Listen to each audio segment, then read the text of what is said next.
நேற்றைய தினம் நடைபெற்ற என்னுடைய பிறந்தநாள் விழா பொதுக்கூட்டத்தில் இந்தியா கூட்டணியின் சார்பில் இருக்கக்கூடிய தலைவர்கள் முன்னிலையில் நான் தெளிவாக குறித்து பேசியிருக்கிறேன்.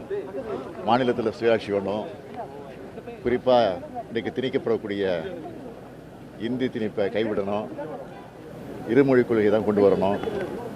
அதுதான் என்னுடைய பிறந்தநாள் வாழ்த்து செய்தி. தமிழ்நாடு முதலமைச்சர் இல்லாத ஒரு பிரச்சனையை பேசுறாரு, ஒரு குற்றச்சாட்டு வைக்கிறாங்க. நான் அதை பற்றிலாம் கவலைப்படலை. என்னுடைய கவலைகள் எல்லாம் நாட்டை பற்றி தான், மாநிலத்தை பற்றி தான், மாநிலத்துக்கு உரிமையை நம்ம பெற வேண்டும் என்பதை தானே கவலைப்படலாம். சார், இல்லாத பிரச்சனையை தமிழ்நாடு முதலமைச்சர் பேசிட்டு இருக்காரு அப்படின்னு மத்திய அரசு சார்பாக குற்றச்சாட்டு வைக்கிறாங்க. டீலிமிட்டேஷன்ல நாங்க வந்து எதை பற்றியுமே இல்லாத பிரச்சனை சொல்லும்போது அதுக்கு நான் பதில் சொல்ல அவசியமே இல்லையே. பாதகம் செய்பவரை கண்டால் நாம் பயம் கொள்ளலாகாது பாப்பா. மோதி மிதித்து விடு பாப்பா, அவர் முகத்தில் உமிழ்ந்து விடு பாப்பா.